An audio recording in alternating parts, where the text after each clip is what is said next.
Sosialisasi penyuluhan dan pencegahan stunting serta program keluarga berencana oleh anggota DPR RI Dewi Asmara dilaksanakan di Taman Bejo, Kampung Tugu, Desa Pasir Halang, Kecamatan Sukaraja, Kabupaten Sukabumi.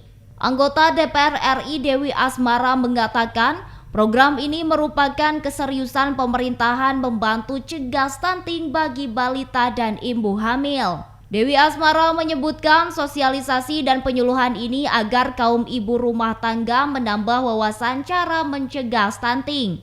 Dewi Asmara menghimbau kepada kepala keluarga atau pemuda untuk berpartisipasi mempersiapkan generasi penerus intelektual dan prestasi untuk Kabupaten Sukabumi ke depannya. Program untuk membuktikan keseriusan pemerintah, keseriusan juga dari kami yang ada di wakil membantu pemerintah mensukseskan program penurunan stunting. Karena alhamdulillah Sukabumi bukan nomor-nomor urut yang besar lah.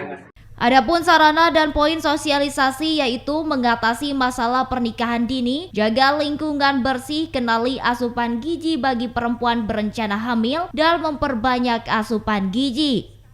Dari Kecamatan Sukaraja, Kabupaten Sukabumi, Iqbal Bakar melaporkan.